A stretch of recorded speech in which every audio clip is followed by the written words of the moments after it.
Olá, pessoal, tudo bem? Nos próximos capítulos da novela Reis, importantes acontecimentos ocorrerão. Isso porque a rainha Ainanher acabará levantando muitas suspeitas em relação às suas verdadeiras intenções. Isso porque as pessoas começarão a desconfiar de que ela está mantendo o rei Gwendor escondido, ou melhor, doente, para ficar no trono. Além disso, ela fará uma proposta interessante para Lavínia que surpreenderá a hebreia. Enquanto isso, Samuel irá para Bet-Semes.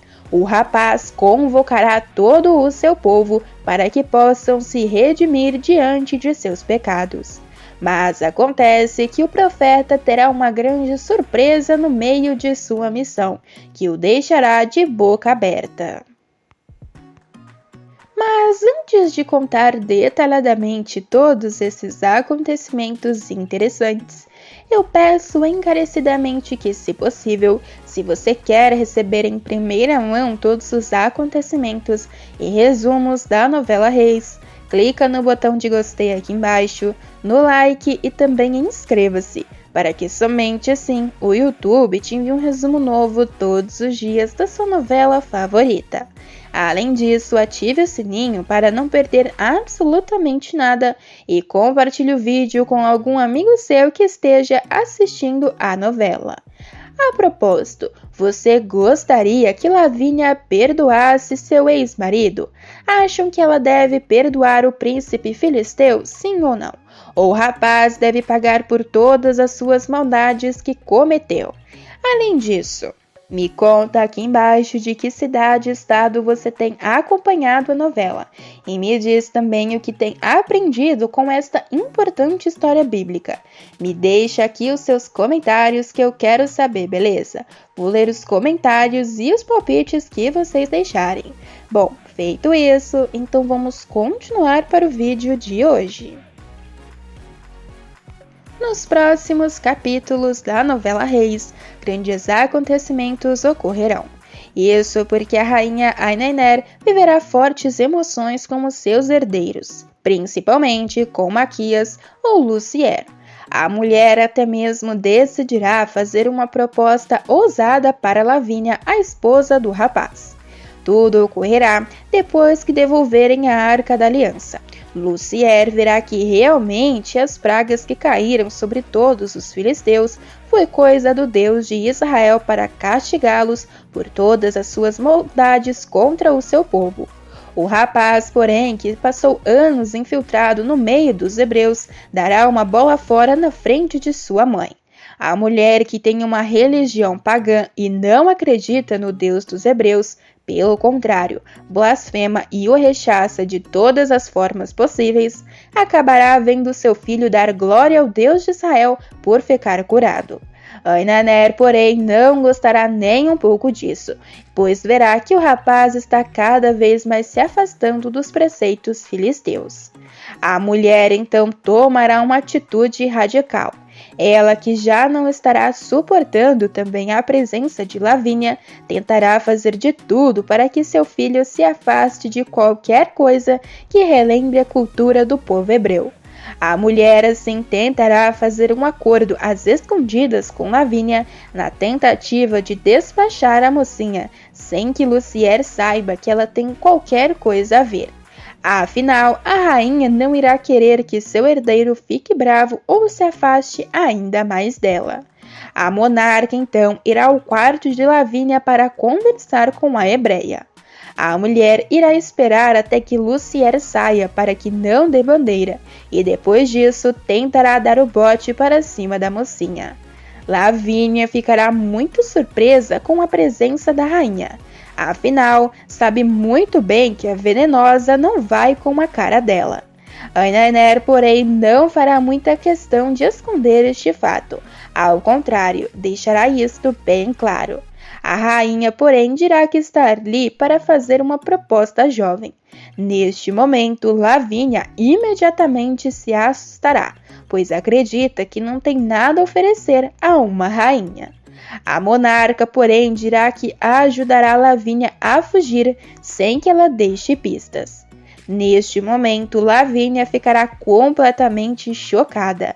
A mocinha, além de chocada, ficará pasma com a oferta, sem imaginar que tudo isso está sendo calculada pela esposa de Gwyndor.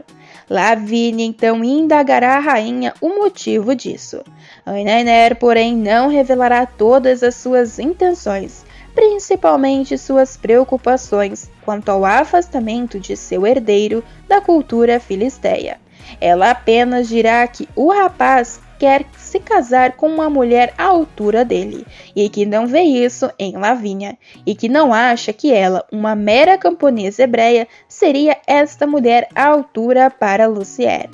Lavínia, neste momento, arregalará os olhos, pois mesmo se fazendo de difícil e diante de todas as coisas que passou na mão do crápula, a jovem ainda será apaixonada pelo príncipe filisteu. A rainha então deixará bem claro o seu incômodo com a presença da jovem e dirá que ajudará ela a fugir, mas que em troca ela deve rechaçar Lucier e deixar bem claro para ele que não o ama, para que assim o rapaz se afaste de uma vez por todas. Lavínia se mostrará muito confusa diante da oferta. Com isso, a esposa de Gwyndor lhe dará algumas horas para que possa pensar. Mas a Lavínia estará com o seu coração dividido. Afinal, por um lado, ela é perdidamente apaixonada pelo filisteu, e pelo outro, não sabe se deve amá-lo, diante das mentiras e grandes atrocidades que o príncipe cometeu contra os hebreus.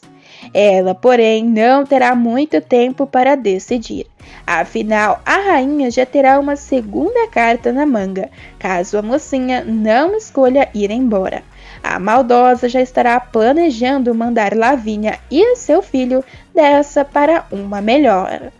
Mas a rainha ainda terá outras grandes preocupações. Isso porque com Gwyndor doente, ou pelo menos é o que todos acreditam, ela será responsável por tomar conta do reino sozinha. Ela então terá que decidir importantes coisas, o que não será bem visto por todos. Afinal, naquele período era incomum que uma mulher estivesse em uma posição de alto escalão e com tantos poderes em sua mão, já que elas eram vistas e relacionadas a um papel de inferioridade, apenas servindo para cuidar do marido e dos filhos, sem nenhuma voz ativa, e para piorar, ainda eram consideradas propriedades de seus companheiros, sendo subjugadas à vontade dos homens. A rainha então sofrerá muito, pois alguns em seu reino estarão com medo de que o rei Gwyndor não melhore tão cedo, e assim já começarão a planejar um golpe de estado. Mas quem estará de olho na mulher, principalmente, será Lacer, que estará mais do que desconfiado da monarca. Ele observará atentamente o comportamento da rainha e perceberá que ela também não quer sair do poder assim tão fácil, e que muito provável que ela esteja mantendo o rei em um estado de enfermidade, provocado por ela mesma para continuar no trono. O homem então perceberá que ela é muito mais cruel do que todos imaginam, e perigosa também. Enquanto isso, Samuel, após receber o seu chamado para que possa ir à cidade de Bet-Semes, terá que tomar uma importante atitude. O rapaz, a esta altura, então, terá acabado de se casar com Eloá, e ele não irá querer deixar a mocinha assim tão cedo. Mas acontece que o profeta terá que tomar a decisão de deixar a sua esposa. O rapaz, porém, mesmo diante do sofrimento dela, partirá para seguir as ordens do Senhor. Mesmo triste, Eloá entenderá a partida de seu amado, e assim ficará ao seu lado até mesmo neste momento. Samuel então irá até este acampamento em terra distante, e depois de algumas horas, ele finalmente chegará. Acontece que ele descobrirá que alguns homens abriram a Arca da Aliança e pereceram por desobedecer a ordem de Deus, inclusive Eliúde, que acabou sendo um dos incentivadores para que outras pessoas desobedecessem a Deus. Mas acontece que uma grande revolta ocorrerá no local, já que muitos irão blasfemar contra o Senhor, e outros até mesmo voltarão a abrir a arca. Ao todo, segundo a Bíblia, foram cerca de 70 homens que cometeram o pecado de olhar o que tinha dentro da Arca da Aliança. Alguns por mera curiosidade, outros já queriam poder, e outros apenas estavam desafiando ao Senhor. Perante aos inúmeros pecados e muitos falecimentos, o Senhor então pedirá para que seu profeta vá ao local e dissemine a sua palavra de forma correta. Samuel, ao chegar no novo território, será surpreendido com a descrença do povo. Isso porque muitos acabarão até mesmo surpreendendo o rapaz com maldades. E mais uma vez, os murmuradores dirão coisas contra a obra do Senhor. Samuel tentará acalmar o coração do povo. O rapaz ficará um tanto quanto nervoso ao perceber que as pessoas não têm lhe dado ouvidos. Muitos desacreditarão até mesmo que o rapaz é realmente um profeta de Deus e tentarão humilhar o jovem.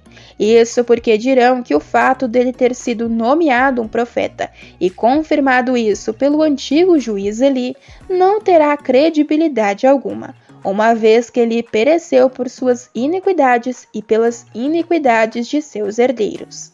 Samuel, porém, não desistirá tão facilmente. O rapaz irá se afastar do acampamento e pedirá discernimento ao Senhor para que possa andar nos seus caminhos e cumprir a sua missão no acampamento de Bet-Semes da melhor forma possível. Deus ouvirá o jovem prontamente e assim falará com o seu escolhido. Deus dará as ordens necessárias a Samuel e acalmará o coração de seu escolhido, que estará muito aflito diante da terrível situação. Depois disso, Samuel então retornará para falar com o povo, e mais um acontecimento o surpreenderá.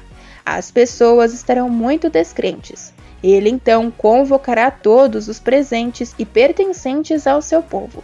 O rapaz levará palavras de fé e orientação depois da grande tragédia relacionada à Arca da Aliança. As pessoas então começarão a se animar, porém os murmuradores continuarão a cometer os mesmos erros, sem conseguir enxergar o que é Deus e o que é pecado, fazendo assim com que Samuel fique cada vez mais triste. No entanto, ele não desistirá tão cedo assim de cumprir as ordens do Senhor. Neste meio tempo, no acampamento hebreu, Ada questionará Samila, a deixando em uma baita saia justa. Isso porque Ada passará a desconfiar de algumas atitudes de sua filha, principalmente em relação ao que ela vem escondendo e ao seu estranho comportamento. Mas não somente isso, Ada desconfiará de que Samila está escondendo alguma coisa em relação aos seus herdeiros. A mulher passará a desconfiar de que um dos filhos da jovem não é de seu marido, mas sim do antigo filho de Eli, que foi eliminado. Samila, por sua vez, se sentirá bem acuada e tentará se esquivar das perguntas de sua mãe, mas de nada adiantará, já que a mulher será bem incisiva. Ada ainda deixará claro que sabe que a moça está escondendo alguma coisa. A mulher até mesmo cogitará investigar a vida da mocinha para descobrir, mas isto ainda não será os únicos acontecimentos que ocorrerão com Ada. Isso porque a mulher terá uma grande surpresa, já que ela irá rever Tamimber. Ela ficará completamente chocada ao rever o homem. É importante ainda lembrar que os motivos do Senhor por ter ferido os homens na cidade de Bet-Semes. O Senhor feriu o povo com este juízo por terem eles cometido um terrível sacrilégio contra Deus. A Arca da Aliança era um símbolo da própria presença de Deus entre o seu povo, e a regulamentação referente à arca e como ela deveria ser manejada era de natureza restrita por causa da santidade de Deus e da pecaminosidade dos homens. Um ato assim tão impuro de desrespeito à santidade de Deus certamente merecia o repentino e terrível juízo do Senhor. As pessoas cometeram um pecado não só contra as palavras de Deus, mas sim contra sua própria pessoa. Isso porque em um dos 10 mandamentos ordenados por Moisés, Deus disse: não tomarás o nome do Senhor teu Deus em vão, porque o Senhor não terá por inocente aquele que tomar o seu nome em vão. O povo de Bet-Semes abriu a arca do Senhor a fim de procurar e ver Deus. Tal pecado também é uma marca dos nossos dias, pois queremos ver Deus, suas formas, o seu rosto, para depois o rebaixarmos e banalizarmos, fazermos negócios com ele. E isto também é pecado. Deus não deixou de castigar os homens de Bet-Semes por esta ousadia. Deus então nunca foi visto por alguém. O próprio Moisés viu apenas a sua sombra. O Filho Jesus então veio revelar o caráter e a pessoa santíssima do Pai. Ninguém viu o Pai senão o Filho, e ninguém poderá conhecer o Pai senão através do Filho. Para quem não sabe, existiam ao total 3 itens dentro da Arca da Aliança que os moradores de Bet-Semes acabaram vendo. Acontece que a arca estava escondida, e ela escondia também a rebelião, a maldade e a imperfeição dos homens. Dentro dela havia 2 tábuas com a inscrição dos 10 mandamentos, representando a lei de Deus. A Bíblia diz que o testemunho ou os 10 mandamentos foi guardado dentro da arca. A palavra testemunho neste contexto equivale à aliança. Por isso, a arca também é chamada de Arca do Testemunho. Então, o testemunho era a palavra de aliança de Deus com Israel. Essas palavras foram registradas em tábuas de pedra no Sinai, que são comumente chamadas de tábuas da lei. As primeiras 2 tábuas que foram registradas à aliança de Deus foram quebradas por Moisés. Isso porque aconteceu quando ele contemplou a idolatria de Israel com um bezerro de ouro. Mas depois Deus ordenou que Moisés lavrasse outras 2 tábuas de pedra para que elas recebessem as mesmas palavras que tinham sido escritas nas primeiras tábuas.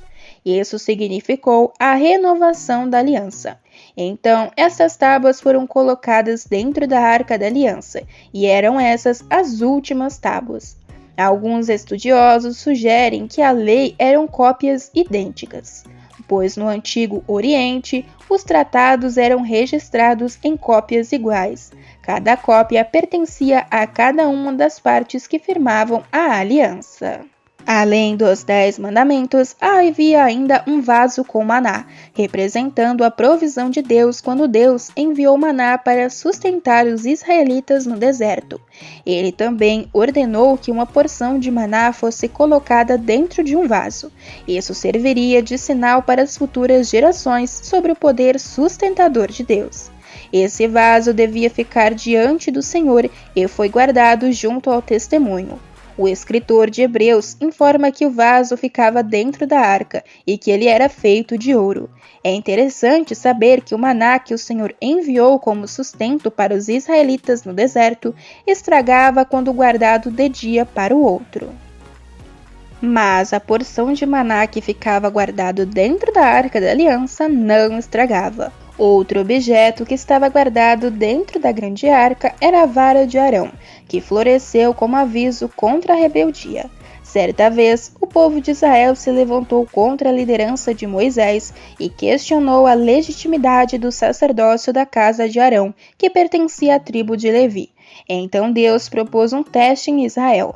Naquela ocasião, Deus provou sua escolha por Arão ao fazer um de seu bordão fosse o único a florescer, entre todos os outros bordões que representavam as tribos de Israel. Tudo isto aconteceu diante da Arca da Aliança no tabernáculo. Depois, Deus ordenou que Moisés tornasse a colocar a vara de Arão florescida perante o testemunho. Esse seria mais um sinal para os filhos rebeldes de Israel.